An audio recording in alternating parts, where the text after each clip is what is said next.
Daily learning. Accepting myself.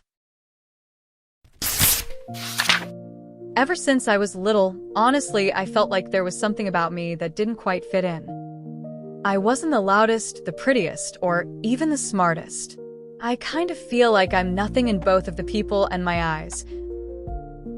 I often found myself standing on the edges of conversations because I was afraid that what I said wouldn't matter, or worse, wouldn't be good enough to them. At first, it was just a whisper in my head, a soft doubt that maybe I wasn't worth as much as the others. But as I grew older, that whisper grew louder, stronger, until it became the voice that narrated my every move.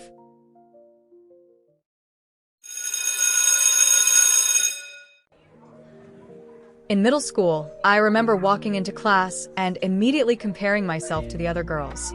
Their hair always seemed shinier, their clothes more fashionable, their laughter more confident. I would sit at my desk and pretend to be busy, just to avoid the risk of being judged. Even though no one ever said anything outright cruel, the silence felt like confirmation of all my worst fears. Every time I looked in the mirror, all I saw were flaws. My nose was too big, my legs too short, my voice too soft. As time passed, these insecurities dug deeper into my skin. High school only amplified them. There was pressure to be everything at once: smart, beautiful, popular, kind, and talented. I tried so hard to meet those expectations that I started to lose sight of who I really was. I joined clubs I didn't care about, wore clothes that didn't feel like me, laughed at jokes I didn't find funny, all just to be accepted. And every night, when I was alone in my room, I would sit there wondering why it still wasn't enough. Why did I still feel empty? Why did I still feel like I wasn't lovable? It got to a point where I started to believe that maybe I was the problem. I would look at pictures of myself and cringe, replay conversations in my head, and pick apart every word I said, assuming I had annoyed or embarrassed myself. The self-hate became so constant that I didn't even recognize it as abnormal anymore. It was just how I lived. My thoughts were filled with so much cruelty that even the smallest mistake felt like a reason to hate myself more. I began to isolate myself, pushing people away before they had the chance to see how broken I felt inside. Eventually, those thoughts turned darker. There were moments when I would lie awake at night wondering if anyone would really care if I disappeared. I never told anyone, not because I didn't want help, but because I felt like I didn't deserve it. I had convinced myself that my pain wasn't valid, that others had it worse, and that I should just toughen up. But the truth was, I was exhausted. I was tired of pretending, tired of hating myself, tired of feeling like I had to earn love.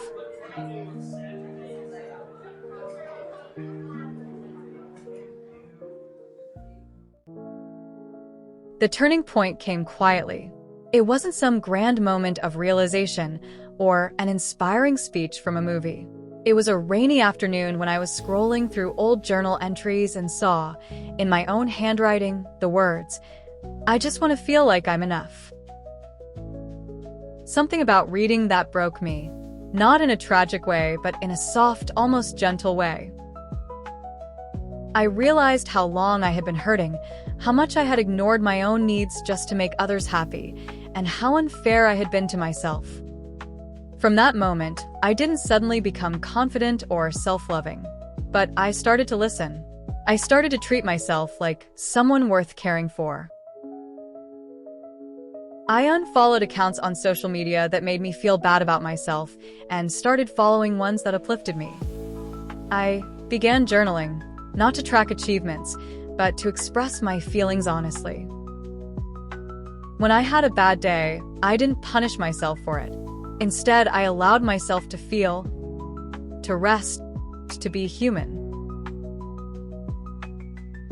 There were still days when the old voice crept back in, whispering that I wasn't good enough. But now I had another voice too, a quieter, kinder one that reminded me I was trying, that I was learning, and that healing takes time. I began to recognize patterns in my thoughts and question them. Was it really true that no one liked me, or was I just afraid of being rejected? Was it really true that I had nothing to offer, or was I measuring myself by standards that were never meant for me in the first place? I also started therapy. It was terrifying at first to open up about things I had buried for years.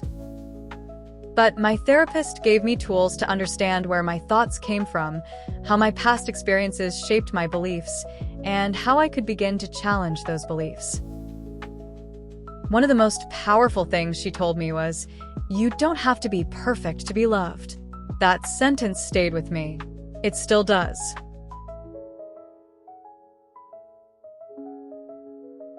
Through the process of self-acceptance, I learned to separate my worth from my achievements. I learned that it's okay to fail, to cry, to be vulnerable. I started to find joy in little things again. A walk at sunset, a favorite song playing unexpectedly, a warm cup of tea on a cold morning.